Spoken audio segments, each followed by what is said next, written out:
ಮತ್ತೊಮ್ಮೆ ತನ್ನ ಧನ್ಯವಾದಗಳು. ಜೊತೆಗೆ ಇವತ್ತು ನಮಗೆಲ್ಲ ಗೊತ್ತಿದೆ, ಇವತ್ತು ಸರ್ಕಾರ ಅವರ ಪಕ್ಷದ ಶಾಸಕರಿಗೂ ಸಹ ಇವತ್ತು ಯಾವುದೇ ರೀತಿ ಡೆವಲಪ್ಮೆಂಟ್ಸ್ಗೆ ಸಹಕಾರ ಕೊಡ್ತಾ ಇಲ್ಲ. ಅದರಲ್ಲಿ ಹೇಳಿ ಕೇಳಿ ನಾನು ವಿರೋಧ ಪಕ್ಷದ ಶಾಸಕ, ಡೆವಲಪ್ಮೆಂಟ್ಸ್ ಕಡೆ ನಾನು ಅಷ್ಟೊಂದು ಏನೇ ಪ್ರಯತ್ನ ಪಟ್ಟರು ಸಹ ಒಬ್ಬೊಬ್ಬರ ಮಂತ್ರಿತ್ವಕ್ಕೆ 4-5 ಸರಿ ಹೋದ್ರು ಸಹ ಅವರು ಸಹಕಾರ ಕೊಡ್ತಾ ಇಲ್ಲ. ಎಕ್ಸಾಂಪಲ್ ಇಷ್ಟನೇ, ನಮ್ಮಲ್ಲಿ ಅಲ್ಲಿ ಲೋಕನಹಳ್ಳಿ ಕೆರೆ ಹೊಡೆದೋಗಿದೆ, ಸಾರ್ನಿ 6-7 ಕೆರೆ ಒಟ್ಟಿಗೆ ಹೊಡೆದೋಗಿದೆ 2022ರಲ್ಲಿ ಫ್ಲಡ್ ಅಲ್ಲಿ. ಆ ಕೆರೆನ ಹೊಸ ಕೆರೆ ನಿರ್ಮಾಣ ಮಾಡಬೇಕಾದ್ರೆ ಇವತ್ತು ಕೋಟ್ಯಾಂತರ ರೂಪಾಯಿ ದುಡ್ಡು ಬೇಕು, 100 ಕೋಟಿ ಬೇಕು.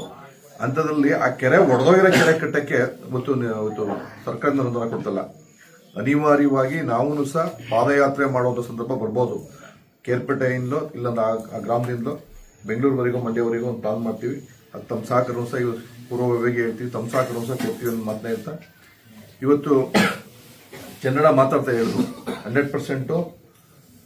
ನೆಕ್ಸ್ಟ್ ಸೂರ್ಯ ಇರೋದು ಸತ್ಯ, ಬೆಳಕೊಡೋದು ಬೆಳಗ್ಗೆ ಆಯ್ತಂಗೆ ಬೆಳ್ಕೊಡ್ತಾನೆ. ಚಂದ್ರ ಇರೋದು ಸತ್ಯ, ಭೂಮಿ ಇರೋದು ಸತ್ಯ, ಅಷ್ಟೇ ಸತ್ಯ. ನೆಕ್ಸ್ಟ್ JDS BJP ಮೈತ್ರಿ ಸರ್ಕಾರದ ಬರೋದು ಅಷ್ಟೇ ಸತ್ಯ. ಅದಷ್ಟೇ ಸಚಿವರಾಯ್ತು ಅಂತ ಹೇಳಲ್ಲ, ಶಾಸಕನು ಹಾಗೆ ಆಯ್ತು ಚಂದ್ರಣ್ಣ.